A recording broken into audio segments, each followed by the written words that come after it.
Magandang araw mga bay. Meron lang akong i-share sa inyo since maraming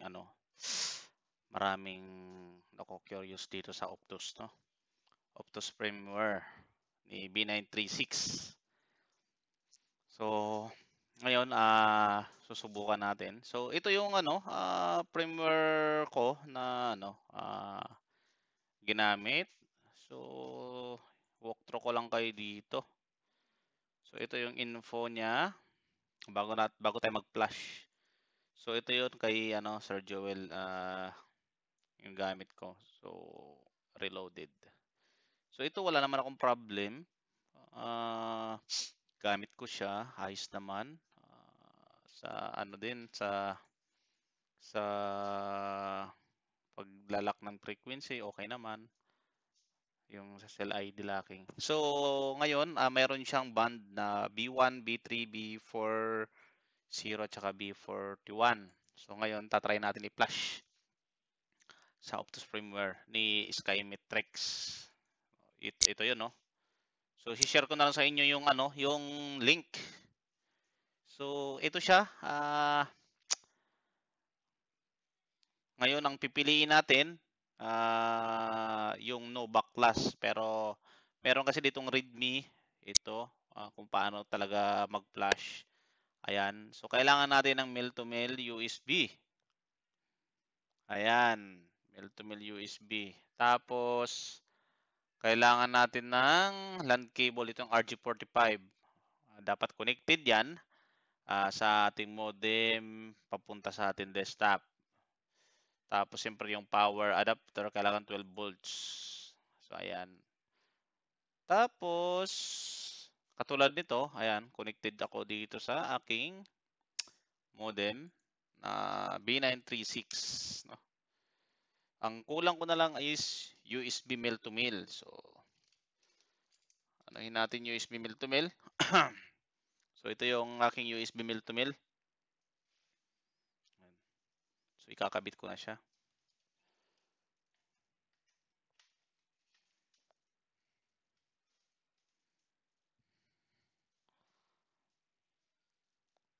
Tapos punta tayo device manager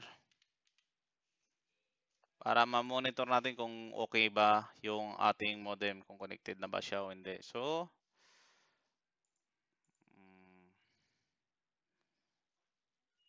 tingnan natin to.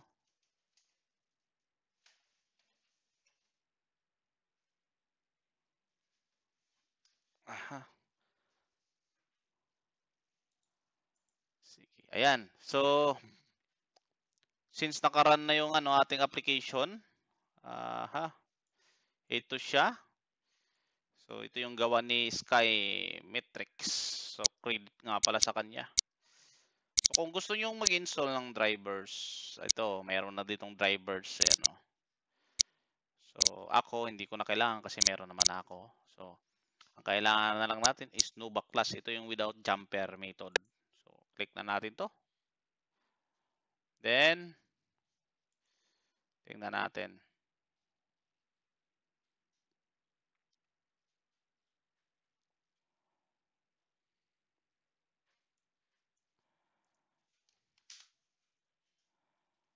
So in-enter ko lang siya. Enter, then ayan.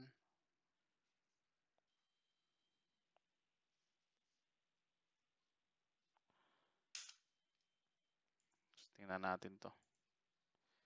Ito talaga wala talaga akong idea kung paano gawin, pero okay lang naman. Enter lang natin. So ayan, connected na daw siya. Okay. So more on to. Enter ulit. So in-enter ko siya. Ayan, saka gumana. So ayan, lumabas na yung ating Huawei Mobile Connect download port. So tayo. So press any key daw to continue. So nag-reboot ng ating device. Okay. So ayan. Isaksak na ang mil-to-mil USB sa modem. So tingnan natin. Sa akin nakasaksak na kanina pa bago ko pinindot yung ano, Nova class. Tapos enter-enter na lang ako. So, ayan. Tingnan natin.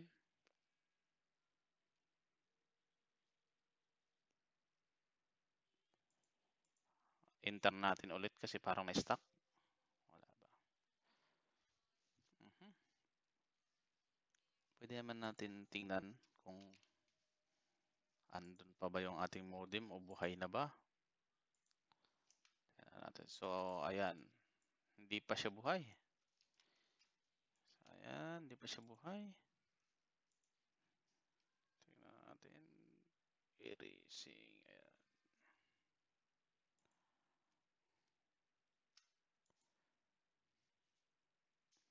Hindi pa nag-boot up yung ano. So, try natin ano, i-disconnect tapos connect. Ayan.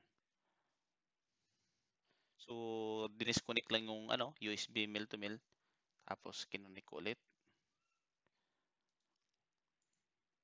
Tingnan natin to, yung Nova class niya.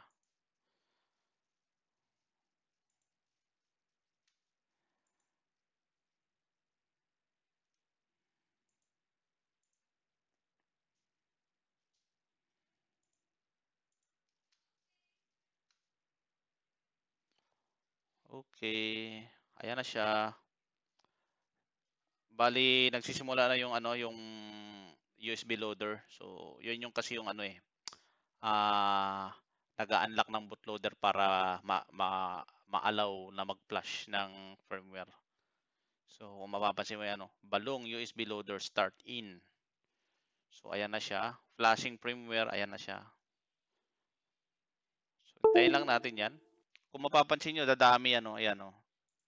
So, yan. Yan na magi-start yung pagpa-flash ng firmware. So, ayan.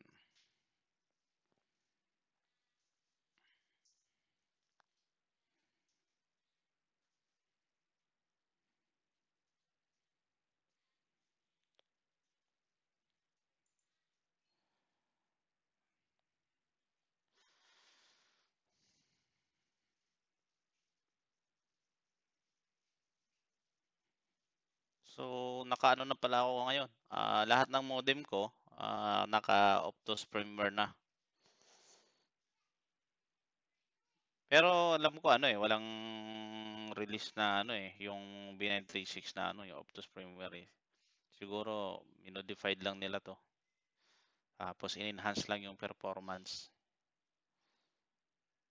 May mga nababasa din kasi ako na maganda daw ang performance. Tapos, may nababasa naman ako na hindi daw maganda ang performance ni ano, Optus gamit ang B936. Tingnan natin. Ayan. In-enter ko lang, no? Kasi parang na-stuck siya kanina. So, ayan. Nagtuloy-tuloy naman siya. So, na-stuck ulit.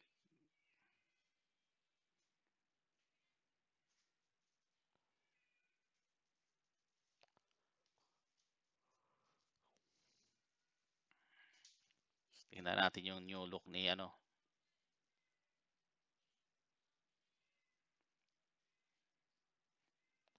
So, gawa nila ano, Skymetrics.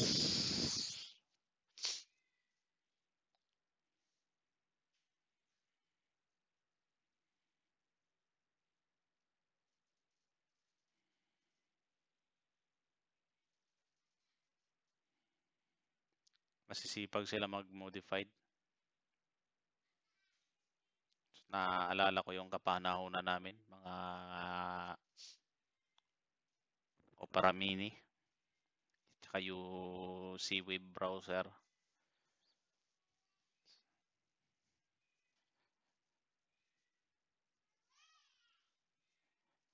Tingnan natin siya. Medyo malapit-lapit na ito mga bay. So, tingnan natin kung anong nilalaman ito.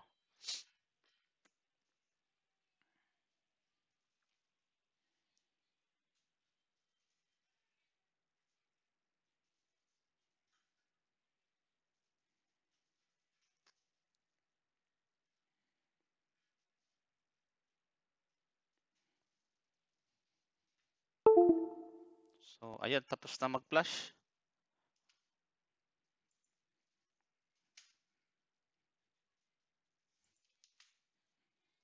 Ayan, no. So, credit by Skymetrics. Ayan.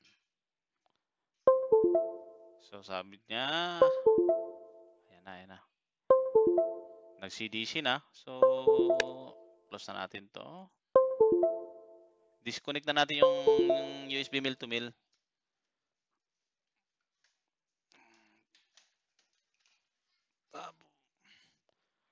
Tapos, tingnan na natin yung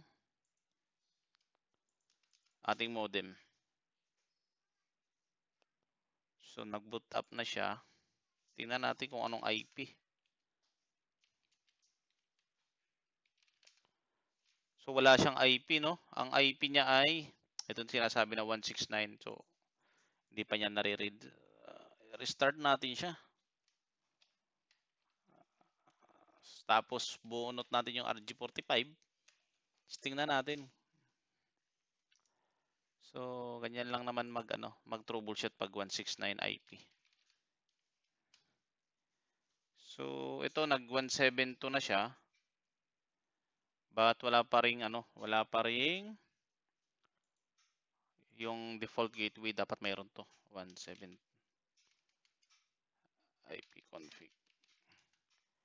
So, bumalik ulit siya sa 169. So, try natin i-flash DNS IP config natin ulit. So, may problema tayo. Tingnan natin. Ayan na. So, mayroon na siyang default gateway. So, ma-access na natin ito. So, tingnan natin mga bay ang look. No? So, ayan yung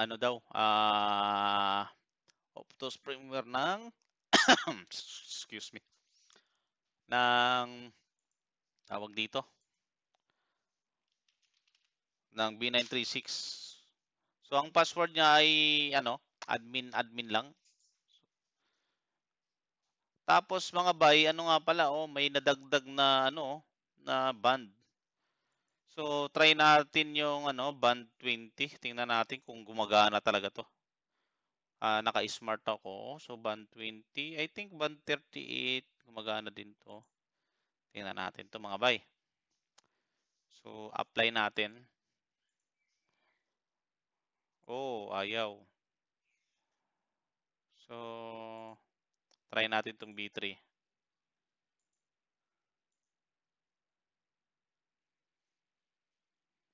Mayroon siya. Tapos, gumagana yung B3. Try natin yung ito. So, ayaw din. So, ayaw gumana. So, try natin tong 7. Ito 7. Ayaw din. Naka-smart kasi ako eh. Hindi ko alam kung ano. Try natin to. So, gumagana yung no? Maliban dun sa na-try natin na iba. So, ito, gumagana siya. B1, B3. I think itong try natin tong 40. So, smart, gumagana din siya. So, 41. Gumagana din yung 41. So, dadagdagan lang siya ng mga bay, no? Ng tawag dito, ng band. Ayan, no? So, nagkaroon siya ng B7, B8, tapos B20, B38. So, B38 parang wala din eh. O, ayaw. So, mamaya try natin to sa Globe. Kung gumagana talaga yung mga yan. So, ayan siya, no? Maganda ang look niya. So, nakakonect tayo sa band 40. So, ayan, band 40. Maayos. Maayos yung paggawa ni Skymetrics. So, tingnan natin try natin mag-dual band dito. So, ito. Kung kaya niya. So, tingnan natin kung kukonek siya sa LTE band. Wala ah. Hindi pinapakita.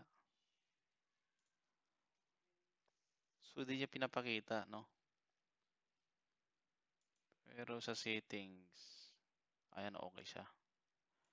So, ayan mga bay, ganyan lang kasimple mag-flash ng ano, no? Ng Optus. So, ginawa nila, mas pinahigh-tech nila. Ngayon, ayusin natin ang ating Wi-Fi.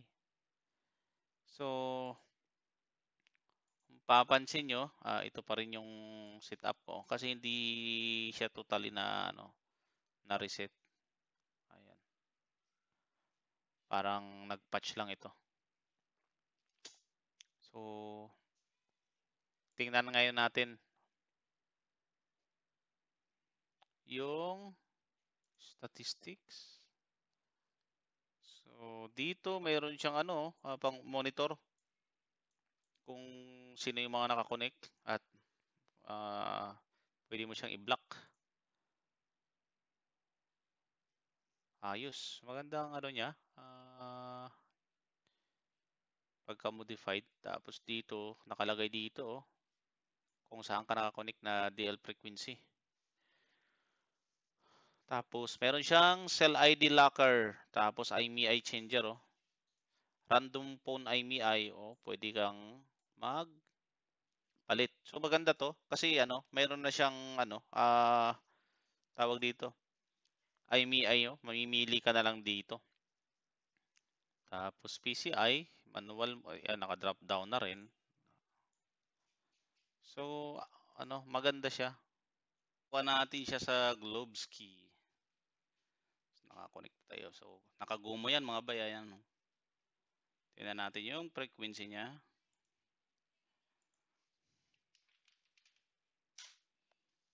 Okay. So, nakakonect siya sa band 41. Wow, band 41. So, naka-indoor nga pala ako mga bay kaya medyo ano, medyo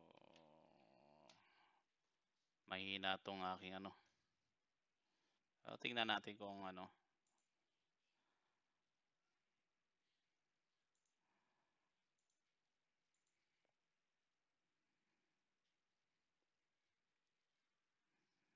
So, okay. Ayan yung ano, speed niya. Hindi na masama kasi nung nakaraan yung mga speed ko nasa around 25 to 30 din eh. Okay din naman yung ano niya, performance. Mas mataas din yung ano niya. So saan siya nakakunik? Sa band 41. Ngayon, sa band 3 siya. Nagpapalit-palitan lang sila. So tingnan natin.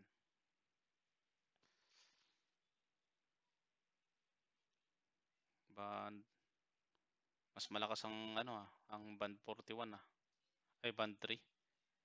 Oo. So pwede natin siya i-lock doon sa band 3 lang. So tingnan natin. 31 siya. So ilalak lang natin siya sa band 3. So band locking pa lang ito mga bay.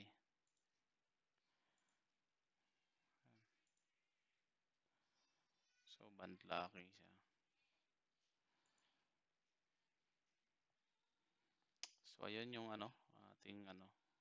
Pag ano, single band, pinapakita niya kapag naka-dual band, hindi niya na pinapakita kung saan siya nakakonek. So yun lang parang nakikita kong issue dito. Siguro sa sobrang haba ng karakter kaya hindi na pinapakita. So, ayan. Ayun siya pag ano, naka ano, selected lang sa band. So nasa around pa rin na ano,